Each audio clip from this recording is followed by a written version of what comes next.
Shalom bien-aimés dans le Seigneur, c'est votre frère, le pasteur Trésor Bamoué. Nous voici encore une fois de plus dans notre émission. 5 minutes. 5 minutes d'exhortation, 5 minutes d'enseignement et 5 minutes d'édification. J'aimerais partager avec nous un thème intitulé « Le filet de l'oiseleur ». Ce thème est tiré du livre de Psaume, le chapitre 124. Je vais lire le verset 7. La Bible dit « Notre âme s'est échappée comme l'oiseau du filet des oiseleurs.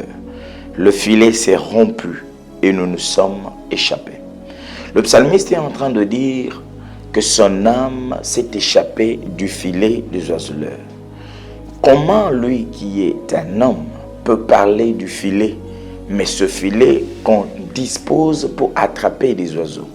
Bien-aimés dans le Seigneur, j'aimerais énoncer quelques 2 ou 3 vérités.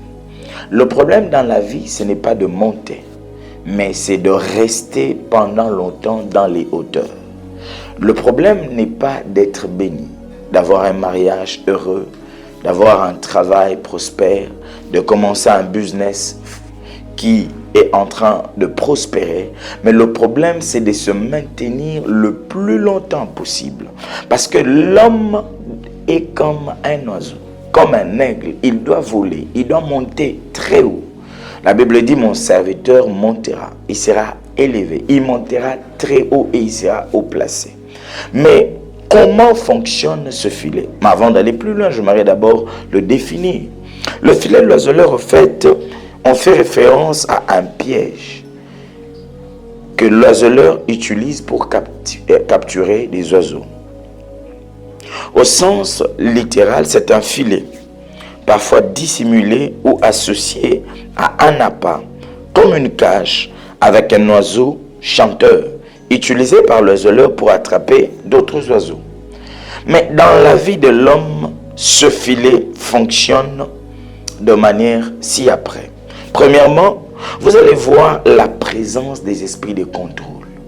Vous êtes contrôlé par des esprits. Vos faits et gestes, vos mouvements sont contrôlés. Vous ne faites rien sans que le monde des esprits soit en alerte, sans que le monde des ténèbres soit averti ou prévenu. Deuxième chose, vous remarquerez des combats liés à votre étoile. Parce que le problème avec l'étoile d'une personne, ce n'est pas de briller. Non, le problème c'est aussi de rester dans la lumière pendant longtemps. Il y a des étoiles qui ont brillé, mais qui n'ont pas fait long feu. Des étoiles qui ont brillé, mais pas pendant longtemps. Et quels sont des signes à travers lesquels vous pouvez remarquer que vous êtes victime du filet de l'oiseleur? Premier signe, ce sont des œuvres inachevées. Vous commencez très bien, mais vous ne parvenez pas à terminer. Vous entamez un projet, mais vous ne parvenez pas à le réaliser. Bien-aimé, Job 17:11, la Bible dit « Quoi? Mes jours sont passés. Mes projets sont anéantis, les projets qui remplissaient mon cœur. » Combien de gens ont eu des projets, mais qui n'ont pas pu réaliser? Ça fait très mal de voir qu'il y a des gens qui subissent ce phénomène que je qualifie d'atterrissage en cascade.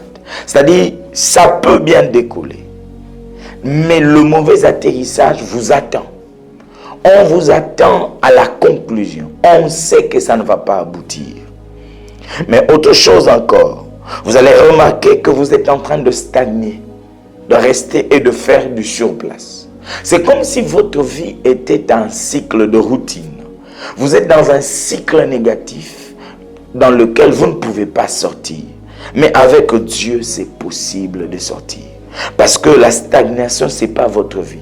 La Bible dit, Psaume 3 Jean, verset 2, « Je souhaite que tu prospères à tous égards et que tu sois en bonne santé quand prospère l'état de ton âme. » Tu dois prospérer, tu dois aller loin, tu dois avancer.